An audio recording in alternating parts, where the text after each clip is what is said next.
All right, we are ready. Okay, are there any questions about anything prior to revisiting something? Unless there is something else that someone else wants to bring up at this moment. Okay. I want to revisit this whole idea, the concept of forgiveness. And my reason for doing that is because after having spoken last night with the facilitators, something came to mind, and that is we're going to begin to experience events and circumstances, not just in our lives, but in the lives of different people in this society, people in this globe. We're going to begin to experience things that is going to be heart-wrenching, and in spite of how horrendous or evil or horrific they may be, it is imperative that we, without hesitation, forgive. We have a tendency at times to process through things before we make any attempts to forgive. And it is my contention that the longer it takes for us to work through something or process something before we enter a state of forgiveness, the longer it is that we are disconnected mentally, emotionally, I should say, disconnected emotionally from the source of our existence. And I wholeheartedly believe that unforgiveness is a human thing. Unforgiveness has no place in the realm of the spirit, especially when we say that we know who we are. It is impossible for us to practice or to embrace in honesty who we are, but yet at the same time find forgiveness to be a process. In order to bring things to a place of balance, heaven and earth, or the spiritual realm and the earth consciousness must be on the same page. And in order to do that, we must take our lead from the one or from the entity that created us, as opposed to expecting that entity to take its lead from us. When we expect the entity that created us to take lead from us, we become the creator rather than the created. We become spiritually arrogant when we think that we can the entity that created us along this pathway that leads us to a place of balance. When we look at the whole concept of forgiveness, of course, we've spoken about this several times in the past.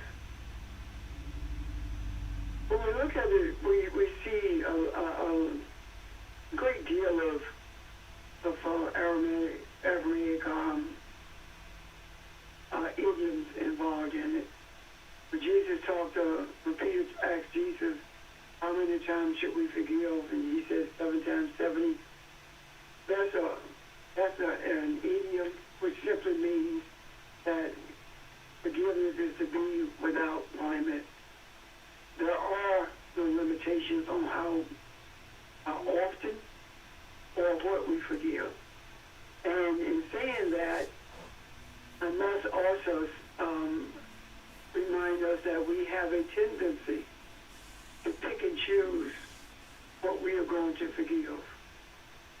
We have a tendency to desire, we'll forgive the one who lies unless they lie about us. And we'll forgive the one who commits murder unless the murder that was committed is in our family. And when we look at crimes or when we look at incidents that involve illicit sexual behavior with children or in cases of rape, we find it very difficult to employ forgiveness. So, having said that, I hope you can see the reason that I feel like we should at this point revisit forgiveness.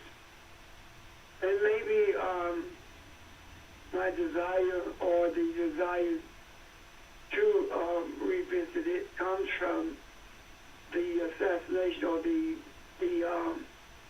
lynching of Aubrey in Georgia, and so many other things that are threatening life as we know it in this earth. And I don't mean life as we know it based upon material things, life as we know it based upon our desire to live in harmony with each other. Then when we look at the forgiveness, we hear Jesus speak to the disciples about forgiveness. We hear him talking about forgive those, release those who committed an offense against us. We also hear him talk about our being released from our indebtedness to others, or to cancel our debt of that we cancel our debts that we have, the things that we have committed that needs forgiveness. Then when we talk about it, there may very well be someone who's on this line who not heard us talk about forgiveness, and there may be someone who has heard it, yet need to be refreshed in terms of what does it mean, what does it supposed to look like. When we talk about it, we forgiveness and what it means, we also have to ask ourselves, how do we embrace the ability to forgive, and how do we find that concept embedded in us without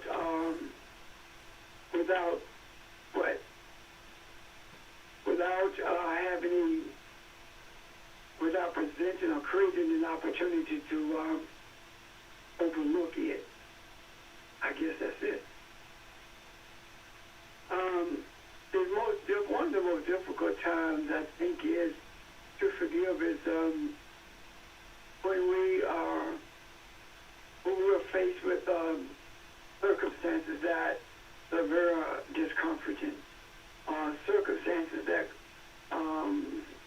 causes us to become angry about something. Yet we are expected to. Now we're not expected to forgive. We really aren't. We are mandated to forgive.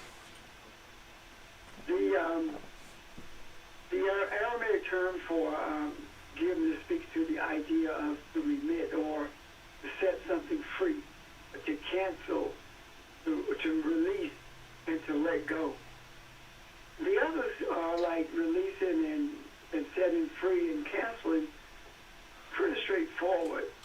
But we hear a lot of times what people tell us to you just need to let it go. And we find it difficult to do that, and maybe we find it difficult to do that because we don't really understand the term. Forgiveness and letting something go are pretty much the same thing. It's hard to go when we are holding on to it because of our desire to get something from it in terms of revenge or something of that nature. And we usually hold on to things out of anger because something has had a personal effect on us, and we feel that we need to see some type of recompense for it, be it revenge from us or, worse than that, expectation for our Creator to wreak havoc in someone's life because of what they did to us, as opposed to our just releasing it and letting it be whatever it is.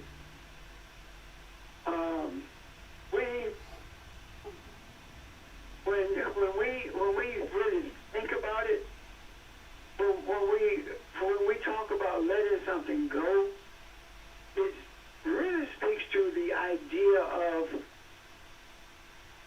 losing interest in it. It is not difficult to detach from something that you lose interest in. And if you've been in a relationship and you've been hurt because of the breakup in that relationship, the moment that you get to the place where you have no interest in that relationship anymore, the pain subsides, does not leave altogether. So it's this idea of not letting go speaks to our desire to hold on to things that we have an emotional investment in. And sometimes this emotional investment that we have in these things leads us to a desire for retaliation. And when I think about what happened in Georgia with Aubrey the jogger, and the things that have transpired in our lives for quite some time, we can readily see how difficult it has been in the past for us to employ the concept of forgiveness. Even though we have been told throughout our lives that we are supposed to forgive, what we have done in most instances, we have simply given lip service to it, as opposed to really, from the depth of our souls, employing this concept of forgiveness, which means that we detach emotionally from the infraction itself. And by doing so, the idea of letting it go becomes a reality. So, one of the things that we should always remember when we talk about this idea of forgiveness or unforgiveness, keep in mind that whatever we put out there comes back to us. And when we send it out based upon our emotional state or mental state, it's going to come back to us the way we sent it out there. However, we must remember that the energy that takes this unforgiveness or anger out to others, that energy does not leave us totally. The original imprint of that energy is still embedded in us. And even though we think or feel that we have pushed this unforgiveness unforgiveness towards someone or some group of people, the reality of it is that the brunt of it never leaves. It stays with us, and it has adverse effects on us. Because we must remember that we are the source, we are the generator of the energy that we expend, be it through emotional, mental, or physical methods. We are the generator of that energy. And the generator of that energy never, ever totally disconnects from that energy unless that generator desires to transform that energy of unforgiveness into the energy of forgiveness. And at that point, the mental state, the emotional state, the physical state, all these things begin to change and find some level of peace and serenity, even in the midst of a storm, and even in the midst of anger, for that matter, because when we find that peace and that serenity in the midst of the anger begins to subside, or the anger leaves us because it no longer has a home with us. So it seeks to be embedded, to live someplace else. And we must make sure that we are not the ones who gives it a home. So, are there any questions so far?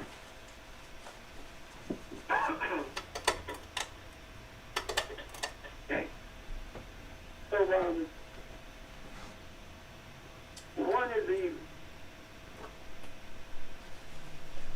one thing that I have found that has aided me tremendously in being able to not just forgive through lip service, but from the depths of my soul, and to hold that regardless of what happened, is when I began to truly embrace and have a deep-seated desire to walk in the reality of who I am based upon who I was created to be. When we are, I know for me anyway, when we are deeply committed to embracing the reality of who we are, it is then that we find the power of forgiveness to be not only accessible, but easy to put into play. Why? Because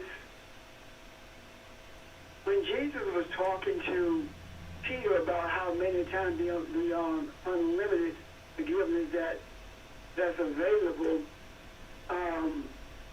he was speaking to Peter based upon who we were created to be and based upon who created us. So, having been created in the image and likeness of Elohim, as being created in the image of God, for those of you who may be joining us who are not familiar with the term Elohim, being created in that image means that we were also created with a substance called forgiveness. And the substance of which I speak is not a physical substance at all. It is a spiritual substance that presents itself as a concept, or it presents itself as a concept, but it is engaged in our lives through the embracing of a principle that guides our footsteps. If we really think about it, the best way to, at least one of the best ways to resolve any external issue is through forgiveness. But the best way to resolve any difficult circumstance that's internal, but that's having an internal effect on us is through forgiveness. Even though this is true and we know it is true, we still question the value of it. We find it difficult to find the motivation to become forgiven. And it may very well be because we live in such an environment of unforgiveness, an environment where vengeance is the order of the day, where the idea of getting back at someone or even in the score is so prevalent in the environment that we are nurtured in. And I don't mean necessarily at home. I'm talking about the society at large. So we must reach inside of us, find that motivation to become forgiven. Even though we find ourselves sometimes in the midst of a situation or circumstance that is not of our own making, at least in our own minds anyway, we still must find the motivation, the desire, the strength, if you will, to be forgiven. Any questions? If there are, please just stop me at any moment. Pastor, Yes. I hear you that this is an internal process. Am I correct? Or am I wrong? Yes, you're right. Yes, So, if you have wronged me, it's up to me within myself to forgive you, because you may not know that you have wronged me, or is it because of how I interact with you, I'm telling you then that you have wronged me. well, you can voice that by nature, by virtue of how you act. Yes. Is it internal? Yes. Do we have options? No.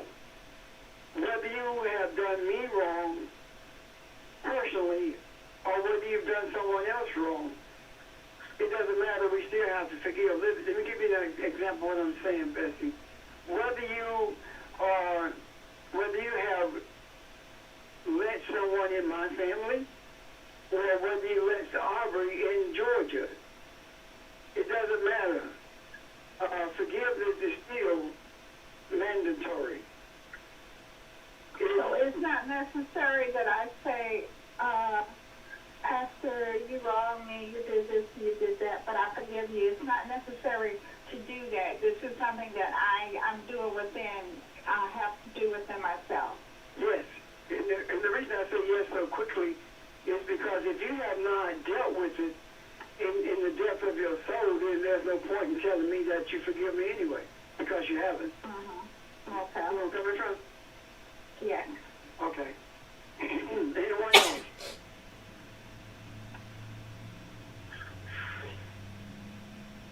So, we know that if we don't employ this idea of forgiveness, what happens? We end up resenting with resentment, and this is one of the dangers of that resentment. Sometimes the resentment is expressed towards someone or those who have not done anything to us. You can get angry at someone at work and come home with resentment towards the people at home, and they have no clue as to what's going on. Yet, it is based upon unforgiveness towards someone who's not even connected to the one who is the recipient of the resentment. Then we have this deep-seated anger towards everyone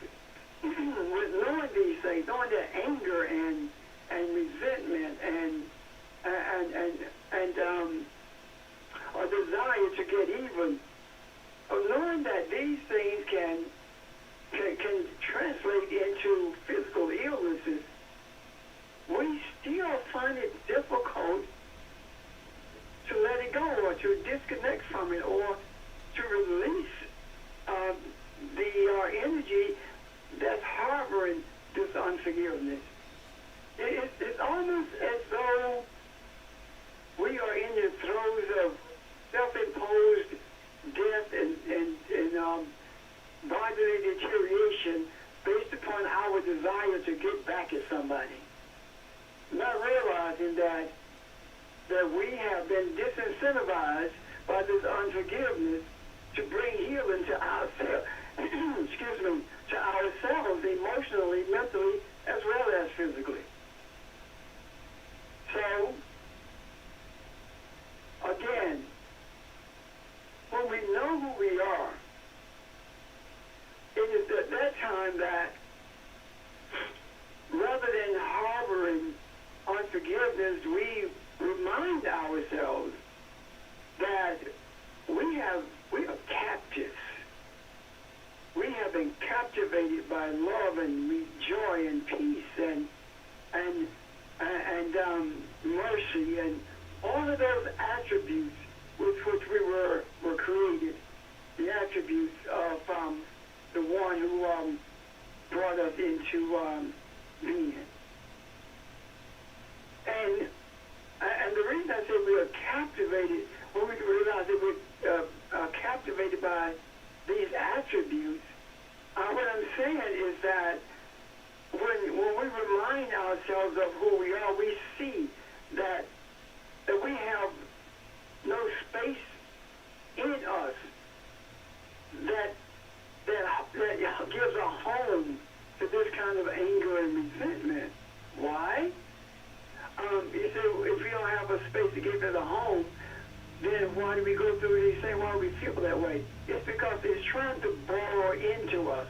It's making an attempt to become a part of our nature, and there is a deep-seated rebuke of it based upon the love, the energy of love and kindness that's in us.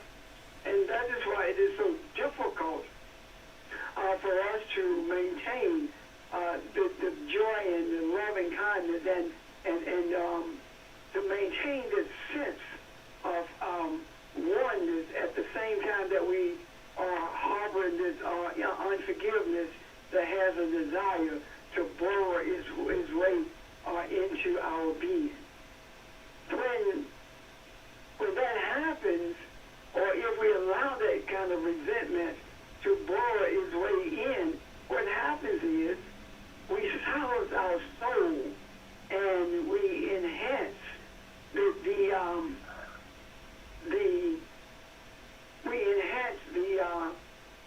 the voice of our mind, and we allow it to control our being. We talk ourselves into hanging on to this resentment. You shouldn't have done this to me. Or we lay down at night wanting something to happen to them who did something to us. So we are silencing our soul, and every once in a while we hear something say, let it go. And we find ourselves rebuking the voice that says let it go because we are so deeply hurt. And again, this is an attempt of unforgiveness to burrow into our nature. When we truly embrace who we are created to be, it is at that time that, in the terms of the Aramaic, we clean the house. And clean the house means that we disallow these emotions that are making an attempt to burrow into our nature. We disallow them to cling to that, and we push it out. And in doing so, we expand the love and kindness that we have, filling the space that the unforgiveness sought to create within us, so that it cannot find a home there. We find ourselves in a period of transformation, transforming not only ourselves, our thoughts, our desires, but also transforming that energy of unforgiveness, that energy that seeks revengeance. We find ourselves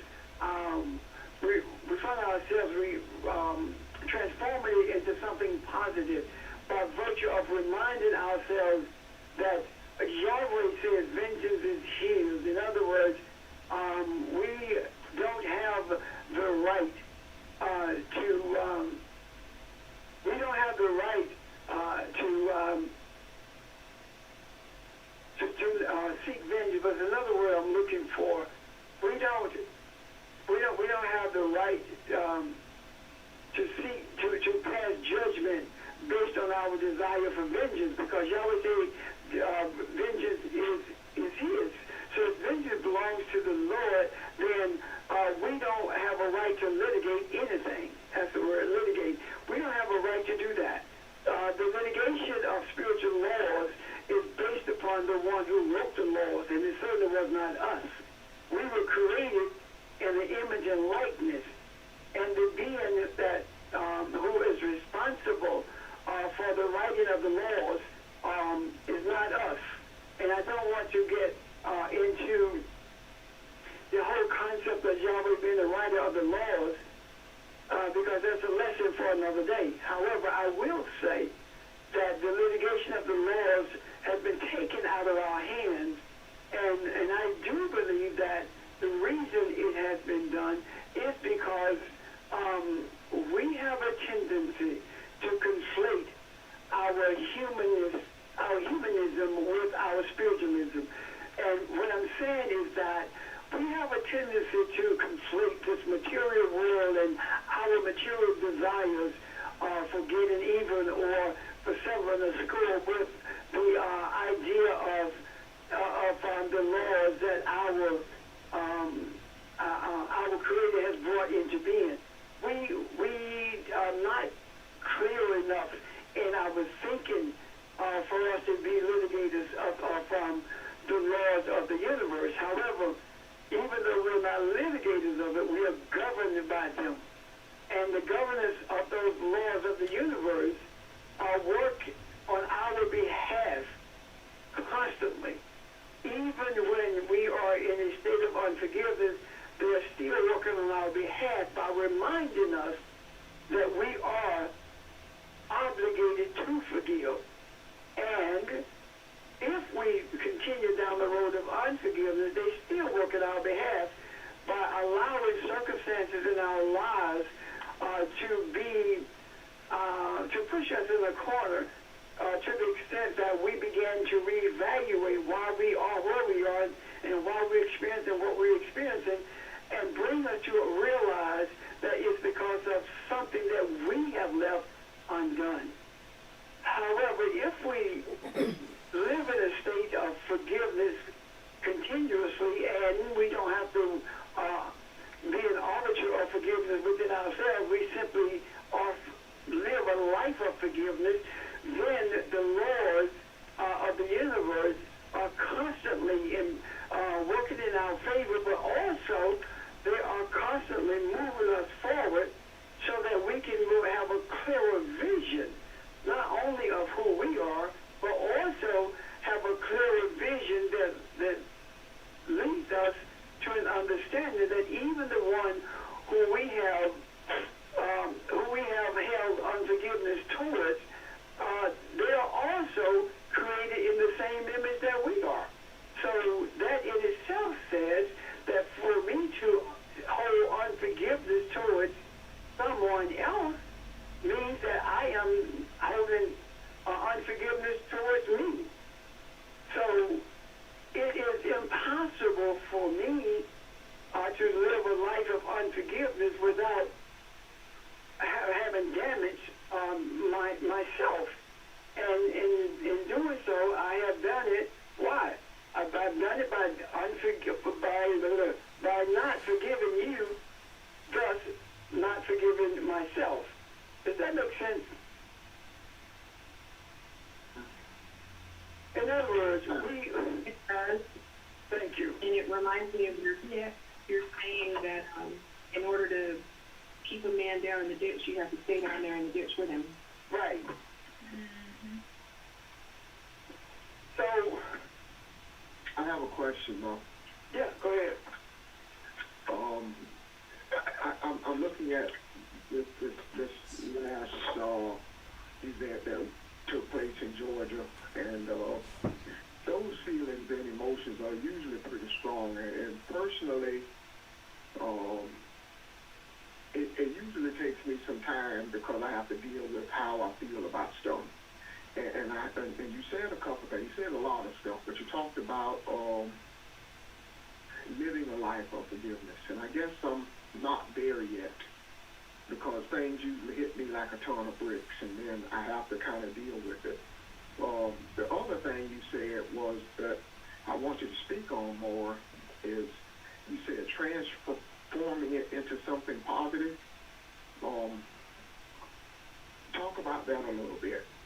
When I Like, talk, you know, it's about unforgiveness, right? like, When I talk about the transformation of unforgiveness, all I'm saying is that if unforgiveness is the electric chair that takes life, then I take that same electricity that takes life in that chair and use it to give light to the room as opposed to taking life in that chair. So you can sit in the chair now and it doesn't kill you, but you can benefit from the light based upon the electricity that once killed you. So what I'm saying is that the idea of unforgiveness brings discomfort to us. And when you speak about hitting you like a ton of bricks, it's discomforting. It's painful. However, when we forgive, it minimizes the pain, and it not only minimizes, but it can detach you from the discomfort that it brings. Yet at the same time, reminding you that the act or that has been committed is not a righteous act. I'm saying that we have to. You say I'm not there yet, but I respond to that by saying it is to the advantage of the whole of humanity that you get there as quickly as possible. Because not being there yet means that it's going to take more time for you to recover from an event that took place in Georgia, while at the same time other events are taking place that you're not even focused on, because that focus has been shifted to something that took place in Georgia. So what did you miss in the meantime? And how far along could we be as the whole of humanity if all of us were in that place of what I use this word loosely, instantaneous forgiveness? Does that make sense, Ron? yeah, it does. I just, yeah, okay. I'll just leave it there. No, don't leave it there. I don't want you to. Oh, okay. Hey, let me just think about that for a minute. Okay. See, forgiveness is the most powerful antidote in any relationship. Why is it easier for us to forgive a spouse, a child, or a relative than it is for us to forgive someone we don't even know? The reason I do believe it's easier is because we have not truly embraced, or we do not clearly see that we are truly one. That there is no difference between your spouse, your child, your relative than it is with someone who you've never met. Because all of us are the same. And when we embrace that concept, it is not so difficult then to forgive. The other part of it is this: if we are constantly reminding ourselves that every single event that takes place, without regard to what it is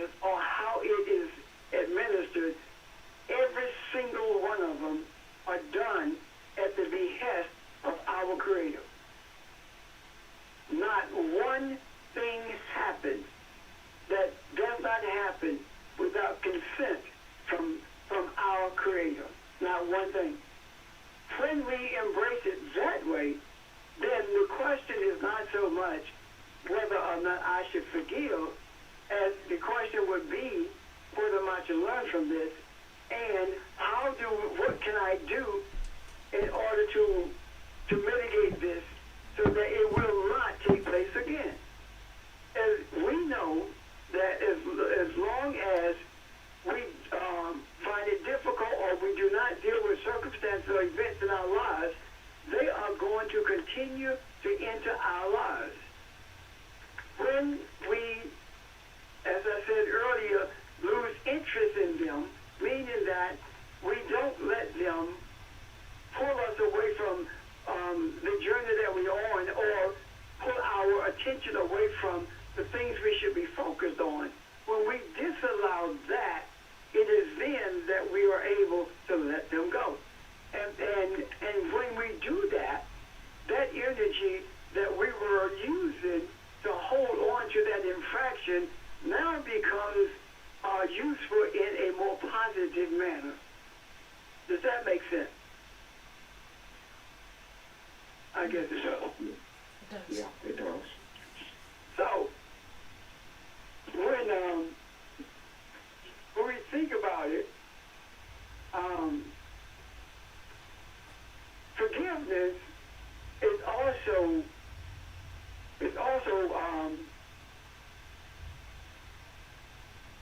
forgiveness is compassion in action. If you have compassion towards your fellow man, you will forgive them. If you don't, you won't. You cannot be discompassionate and say you're forgiving somebody. It doesn't work like that. Compassion yields forgiveness. Do I need to speak more on that? Not just Ron, but any one of you. Yes. What's that? Please speak more on that. What you want me to say? Speak more about compassion yields. I'm just messing with you. What I'm saying is that, let's take your child for instance. If your child does something that you've told them not to, let's say your child, you sleep, at 2 o'clock in the morning, your child gets up, finds the car keys, and then goes out and has an accident. And you only have liability insurance on the car. Now you don't have a way to get to work. Do you have compassion for your child? At that moment, you're angry, right? Yeah. So do you hold on to that anger for the rest of your life? Or do you come to a place of forgiveness? What moves you to that place of forgiveness? Compassion. Why? Well, he's young and dumb. He did it, should have known better, but didn't. And I can't walk around with this anger towards him for the rest of his life. And it's compassion that moves you to the place where you do what? You let it go. And you may even talk yourself into it by saying things like, anger towards this child or unforgiveness towards this child is not going to bring my car back. I'm still going to have to make other means to get to my job, etc. So all I'm saying is that the arrow that pierces the heart, that allows forgiveness to take place, is an arrow of compassion. That's all. Okay.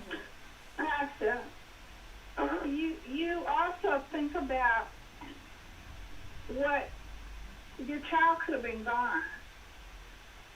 Absolutely. Absolutely.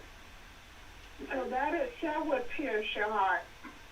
And what is that? Compassion. Pastor, Right. The child could have been gone. And that in itself yields forgiveness. I remember distinctively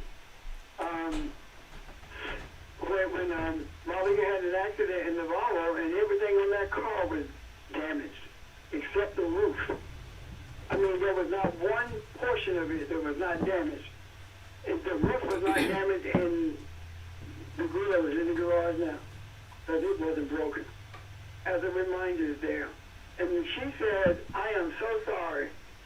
And the first thing out of my mouth was, "It does not matter. Are you okay? I can get another car, but I can't get another you." What is that? Compassion. And immediately she was forgiven. It didn't matter. And we say that all the time, don't we? It doesn't matter about the car. We can get another car. If we can't, so be it. Well, I have you. Now, that's towards someone who's close to us, right? How come we can't feel like that about everyone? Because there are no variances when it comes to forgiveness when it falls from the lips of Jesus in this discussion with Peter. There are no variances there. There are no conditions there. None whatsoever. So when we talk about not having that compassion, or when I say it's not there yet, that is because we are still stuck in either a religious mode, because religion never teaches what forgiveness is, or we are still stuck in a earthly consciousness that seeks something to be done because of something that has taken place. In other words, we want to litigate what should happen to someone because of what they did.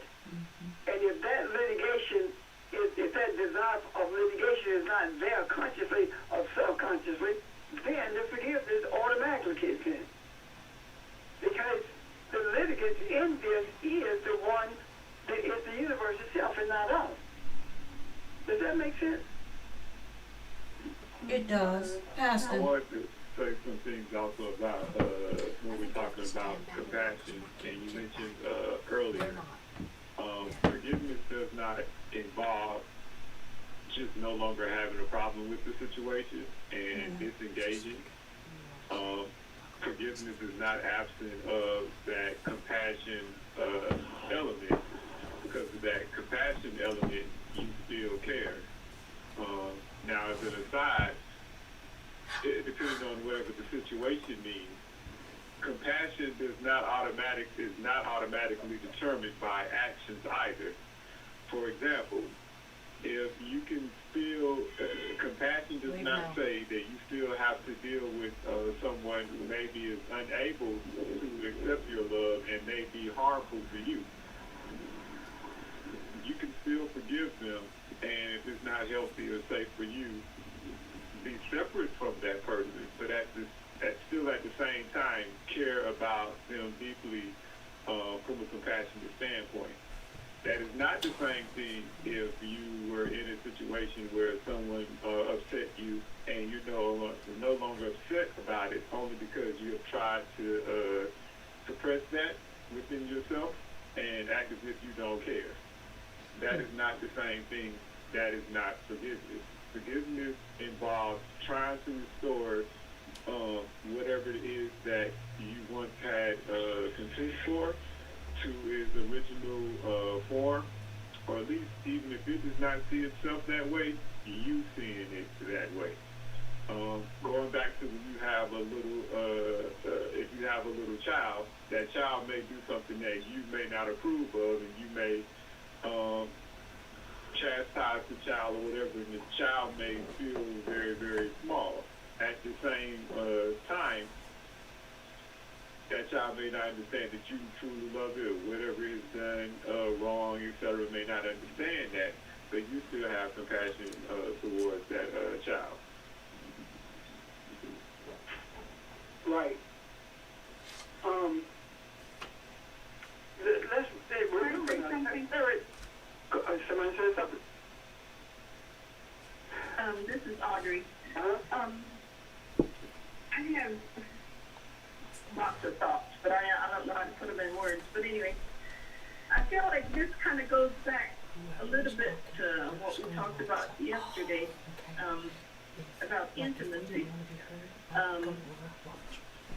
And I think it's, yeah, it's easy to That's why he. have compassion on your child because you have that intimate relationship with them, and you can get past stuff pretty quickly because you do have compassion because of that intimate relationship. But I think for me, a lot of things like this Ahmaud Arbery incident, as well as lots of other incidents like it, it's hard to get past it when it's so blatant because we don't have any kind of relationship with the person who allegedly committed the offense. And it also brings up in us other times when the same thing has happened and nothing's been done. But I also see where it comes into play where we also talked about yesterday the fact that we can't consider ourselves to be just human. We have to be beyond that in terms of our spiritual self. So I think that a lack of intimacy, a lack of any kind of relationship with the perpetrator, but also feeling a kind of kinship with the one who was the victim, kind of, it makes you feel, it's hard to get to that forgiveness part. It is. But I think after yesterday, my thinking has changed a little bit in terms of realizing that I am more than just human. So that allows me to feel like I can get beyond the human feeling of the whole situation. If you understand what I mean. I do.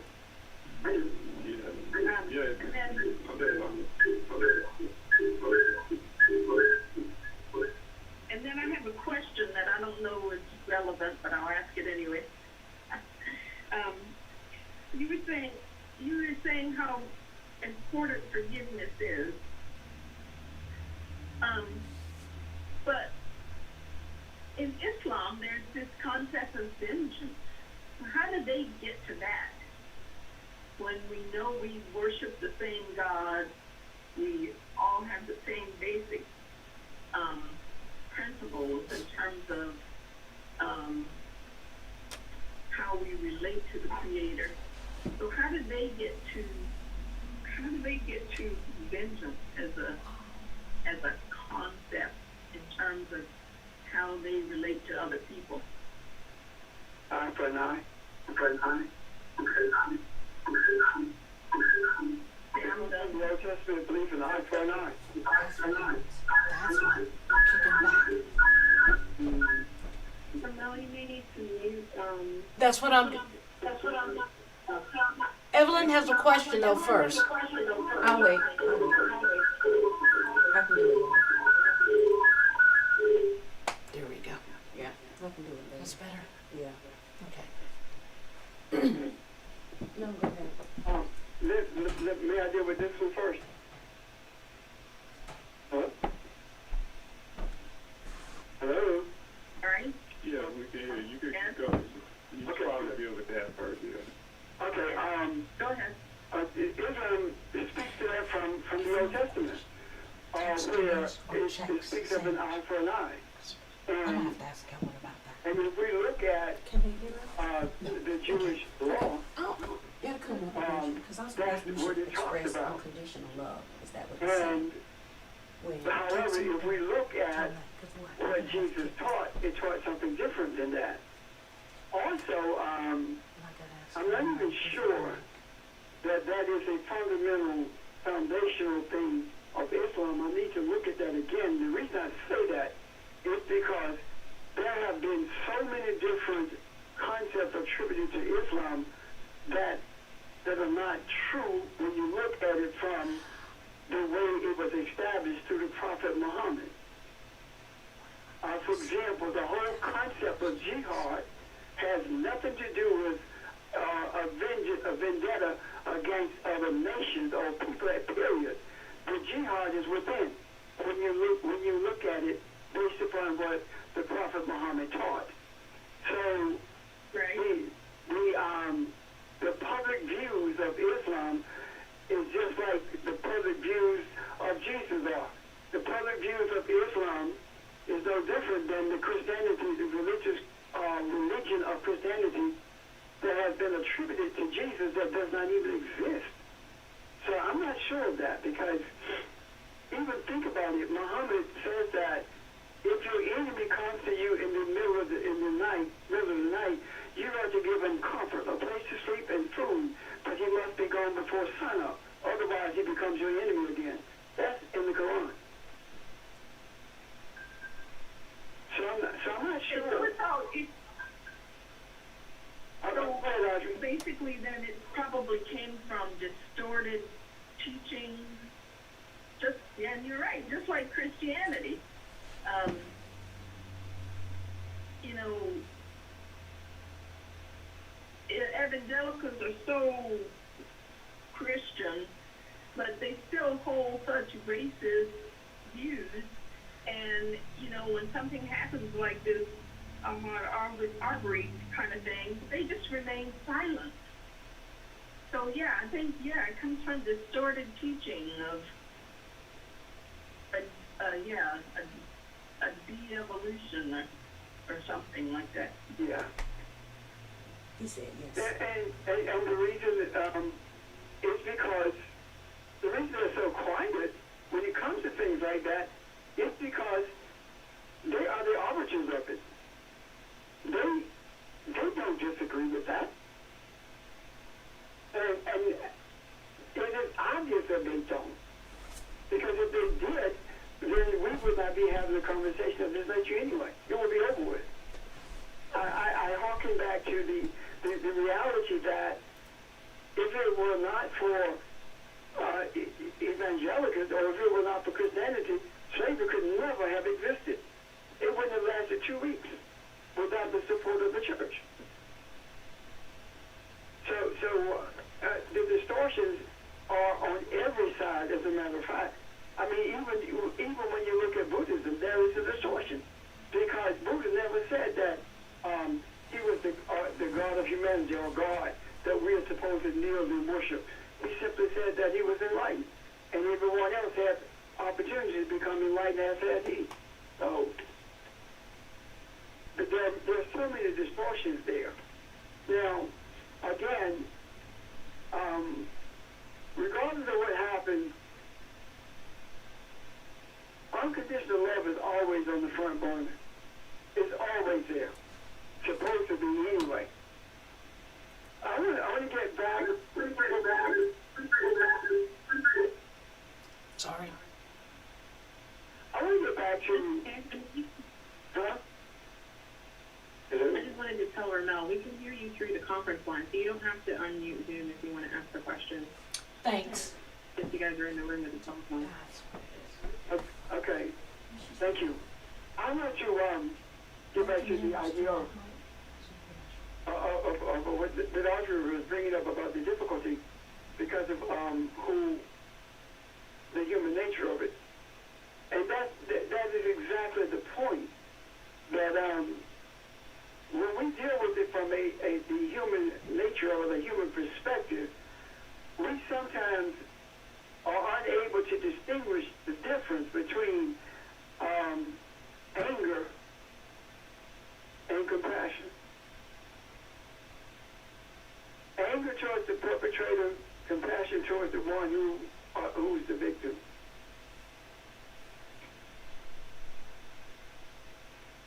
Think about it this way.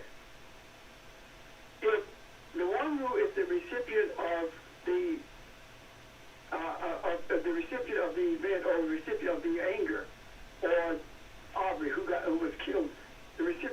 mentioned, is the victim. But so is the one who did it. But we don't see it that way. One is a victim of total ignorance, and the other one is a victim of the hands of their ignorance. Now, how do I deal with it? I don't know how you do, don't know. But I look at people beyond this false construct called race. I have not always done that. When we look beyond race, we see conceptual understandings, or we see the embracing of principles that are antithetical to what we are supposed to believe. When we look beyond race, we see that we are not fighting against flesh and blood. We see that the battle is against principles of unrightness and unrighteousness. And when we move beyond the anger and the discompassionate nature toward those who are perpetrators, it is then that we begin to deconstruct this false notion of race and this notion of unforgiveness. Is that hard to do? If it were not difficult, everyone would be doing it. Is it impossible? No, it's not. It's not even improbable. It is simply a desire. And we, in embracing that desire, have to constantly speak to ourselves. Not let our mind carry us on a journey of anger. Pain, yes, but you don't have to be angry because of the pain. Don't let our mind carry us to a place where we get so angry until we lose sight of who we are. We are peacemakers. We are the essence of love. We are Elohim. We are the earth to come out of the womb of Africa.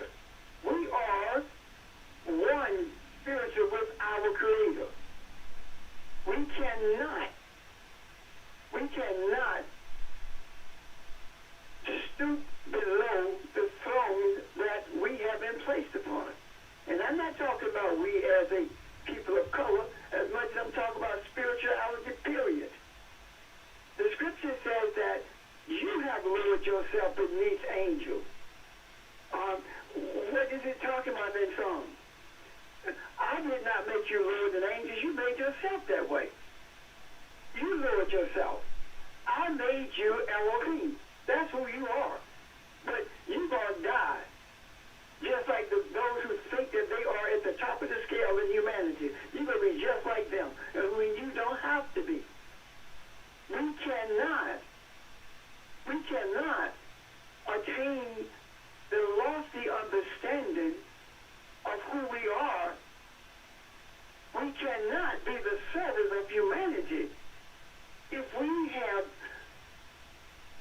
are discompassionate, or if we harbor unforgiveness toward any portion of humanity at any point. We can't do that. We can't be a deliverer and an enslaver at the same time. We can't be a servant and a domineering ruler at the same time. The best way to be a director or a leader of humanity is to be a servant to humanity, and serving it by virtue of being not just an example of who we're created to be, but being an arbiter between those who perceive that they are each other's enemies, so that we can bring peace to them as well. And the best way for us to be an arbiter of that nature is for us to find peace every circumstance that presents itself as being a racist event. Every time we see something that's predicated on race, we see one of the greatest illusions that has ever been perpetrated against humanity. Every single time that we find ourselves in a place of discomfort and anger because of something that happened based upon race, then we have devolved from the place of spirituality, from the place of being Elohim to becoming human again. Because Elohim doesn't do that. Elohim does not debase itself to the extent that it becomes angry with its created to the point where it buys into the illusion that race exists, and what happened to a person based upon race is debasing enough to the point where it can justify our forgetting or our desiring to forget that we are Elohim. At all times, we must remain who we are. Even when we grew up, our parents would say, don't forget who you are. It doesn't matter what happens. It doesn't matter what others do. You remember who you are. That's our parents saying that to us as humans. What more is being said to us by our Creator? Do not allow any event to cause you to forget who you are. Do not allow anything to cause you to act any differently than you are expected to act as the created being that you are. We must at all times fight with all diligence to hold on to the nature that we were created in. We do not have human nature as created beings. We have human nature as an illusion that we have developed in order to justify decisions that we make. Even though we may not see ourselves as Elohim, it doesn't change it. Just because we are in these bodies, it doesn't mean that we are not Elohim. The only human part of us is the physical body. And if the physical body is the only human part of us, then are we saying that it is our human body is more important than the nature of our creation? If we are saying that, then we are denying that we are in the image of our Creator, which means that we are in affront to the one who created us because of our denying our creation and the nature of it. Just because someone doesn't know the nature of their creation and doesn't understand who they are, it doesn't mean that they're not that. Even in this human life, if you want to look at it that way. If I have a child by a female and that child does not know me, it doesn't mean I'm not that child's father. It means that that child doesn't know it. That child still has 23 of my genes, whether or not the child knows it. It doesn't matter if they don't know. What matters is whether or not you know, so that you can be an example, so that we can make sure that the lives that we live, the principles that we live by, are principles that are reflective of the nature in which we were created. It does not matter. The perpetrators of the event that took Aubrey's life are in dire need of us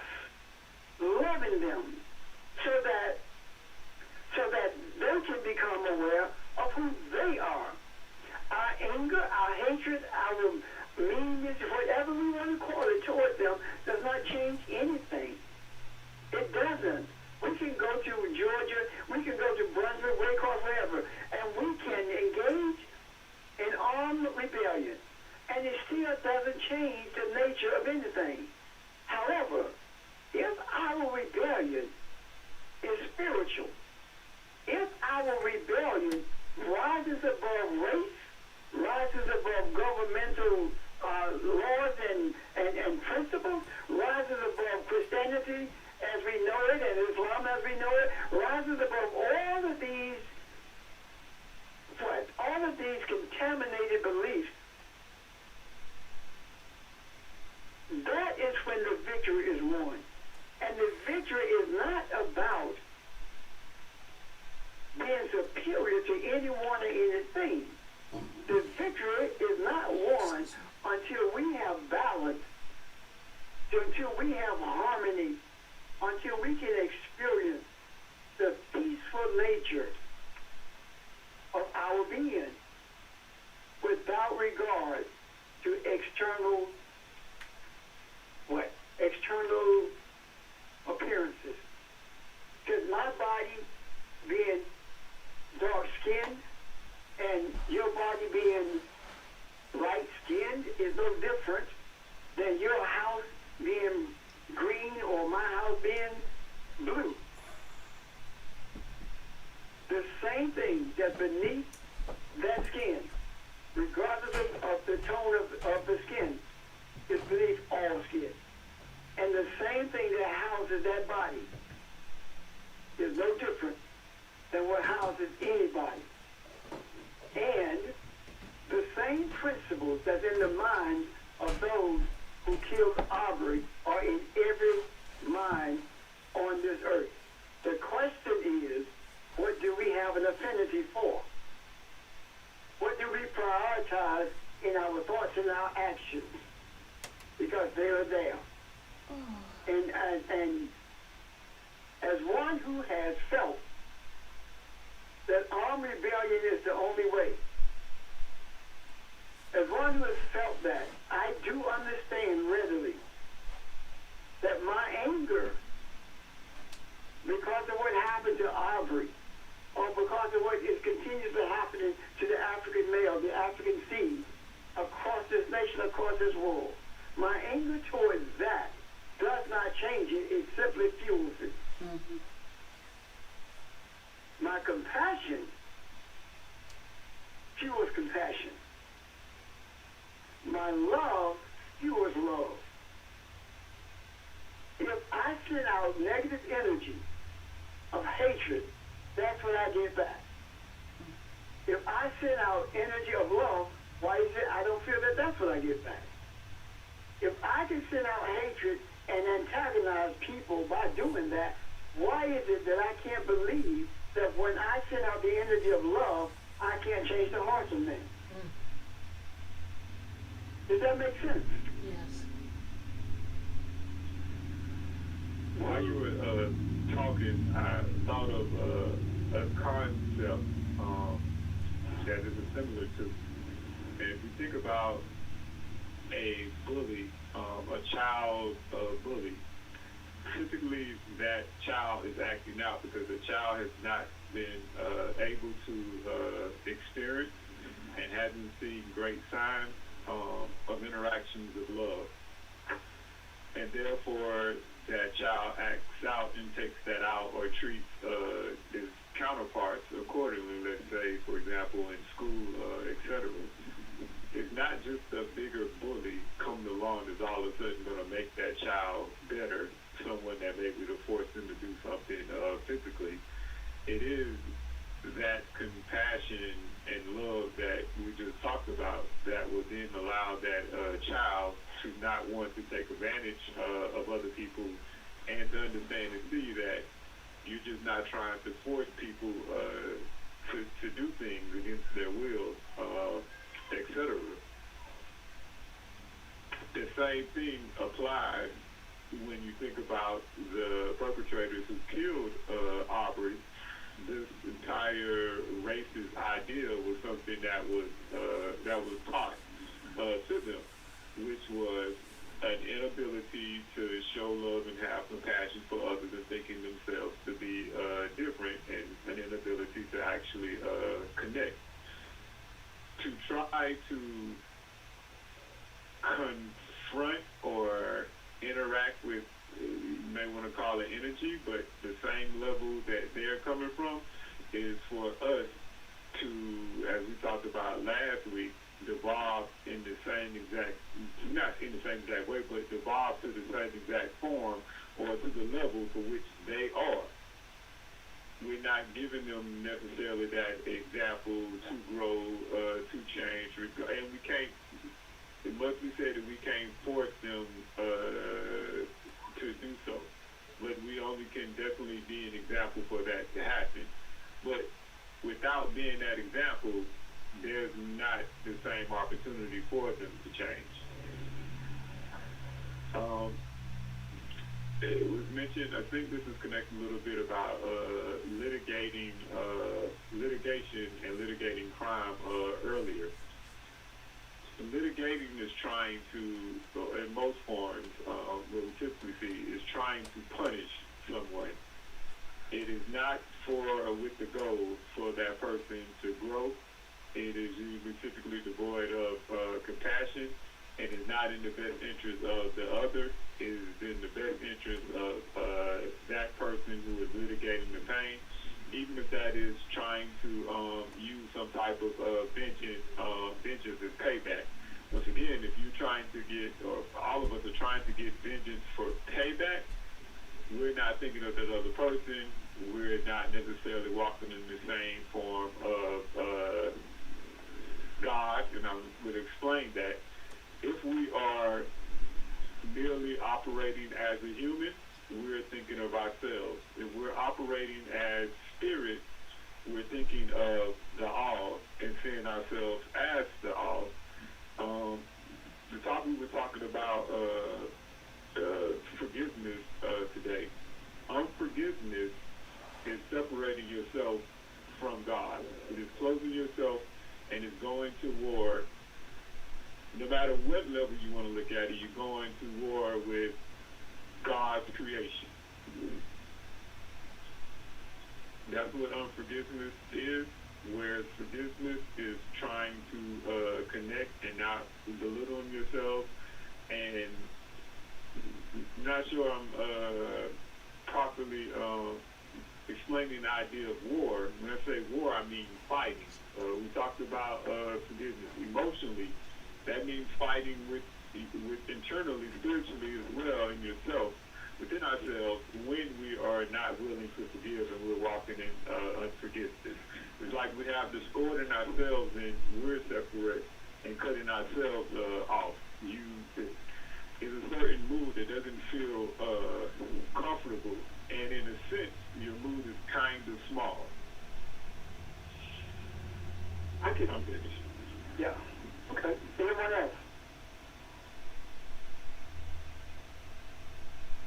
When you talk about payback, Sheldon, think about it. The reason we have not understood forgiveness is not only because we've not really been taught the true meaning of forgiveness or the true results of forgiveness. We have been told to forgive, but at the same time, we have been told that God does not forgive us. Think about this. If God forgives us, right, then why is it that the same God who forgives us will send us to hell? That's payback, isn't it? It doesn't make sense.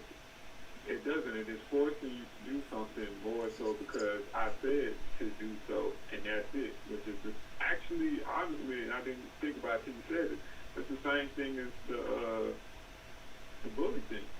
It is literally forcing you to do something only because I said so. And even the idea of us not being taught forgiveness and only told to forgive, we never was really even understood what that meant. We were just told to do it. And so we just walk around and say, okay, I forgive you. Why? Only because I'm not supposed to be upset with you anymore. I'm supposed to, the idea of just turn the other cheek is a lot more than just some physical act.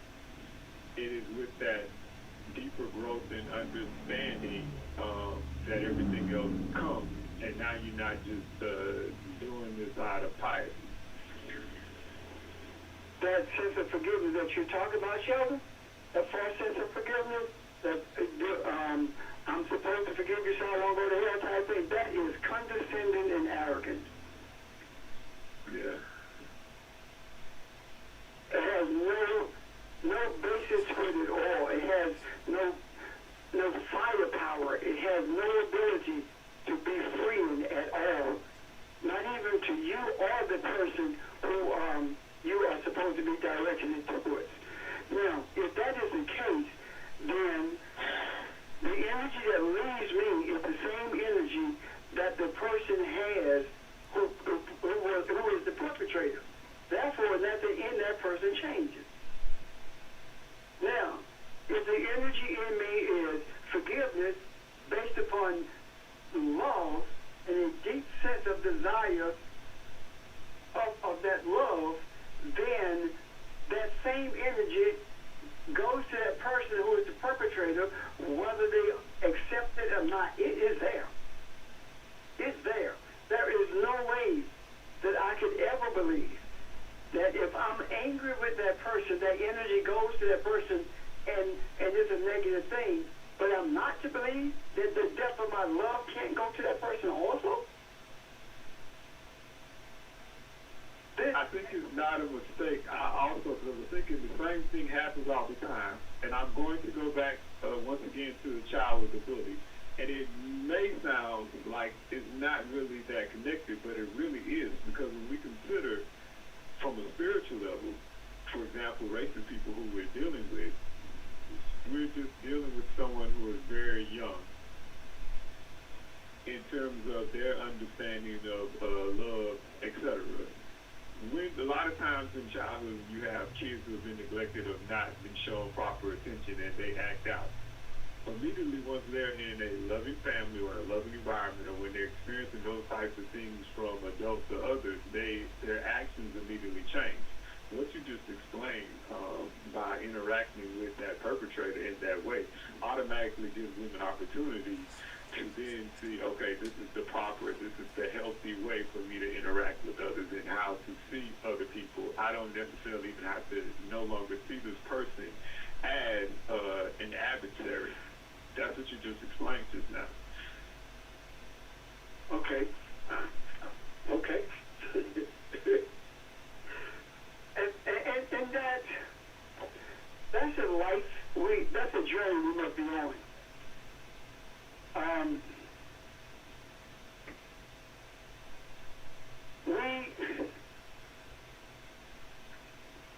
I guess the bottom line is free us from our offenses as we have freed others from their offenses. I guess that's about, what am I saying? When we ask for forgiveness, right? If we say that we want God to forgive us, right? Mm-hmm. Then are we not saying that we are looking for self-forgiveness? If we're Elohim?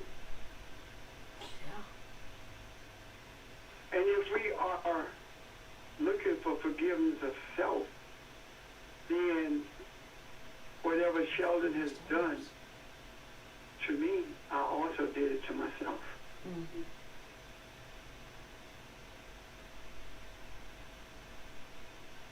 And it works both ways. That's how I do believe that we elevate beyond human. Not just ourselves, but mankind as a whole. By recognizing whatever I have done to you, I've done it to me. And whatever you have done to me, you've done it to yourself. Jesus says, whatever you have done, whatever you do to the least of mine, you've also done it unto me. So all he's saying is whatever's done to anyone is done to all of us. That's the basic thing, is it not?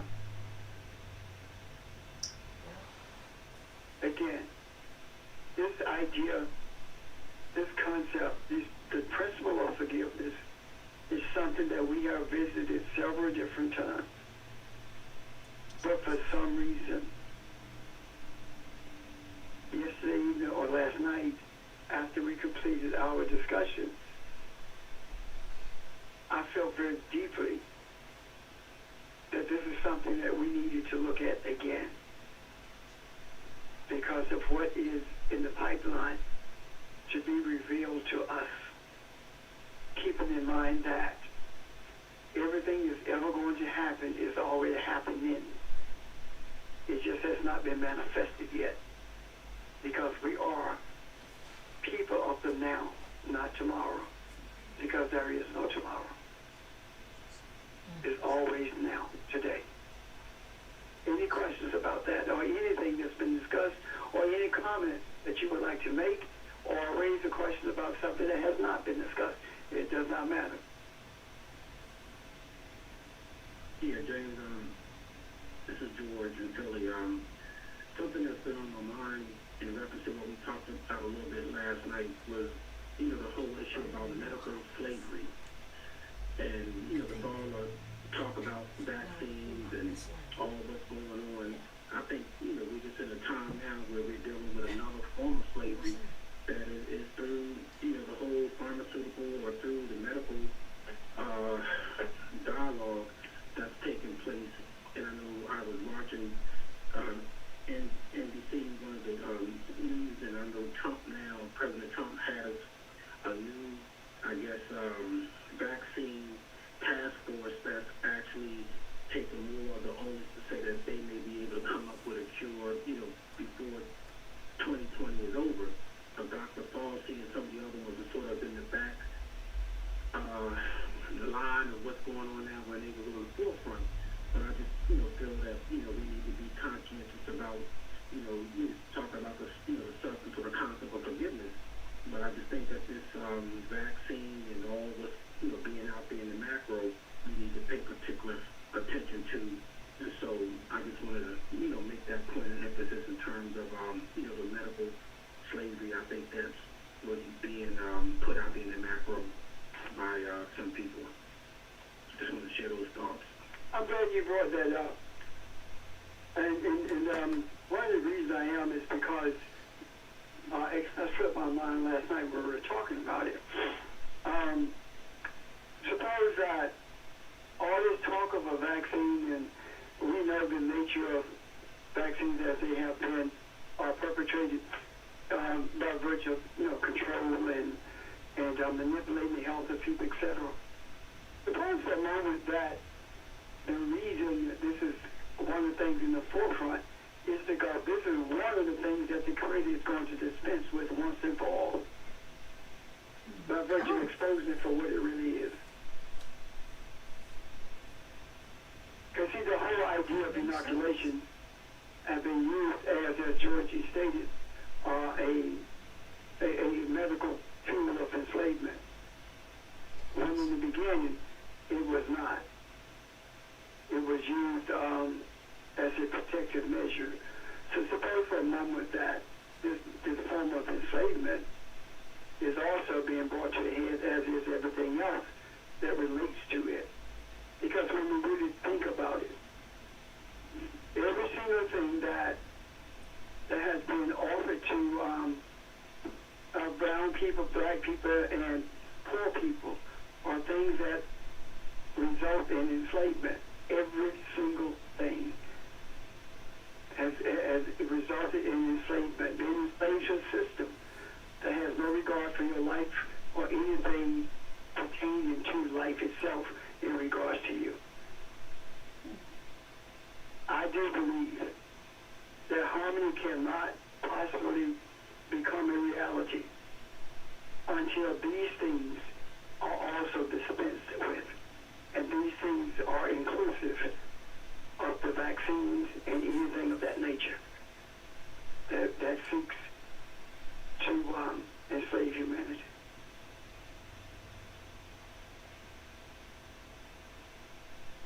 questions or comments? Anyone else?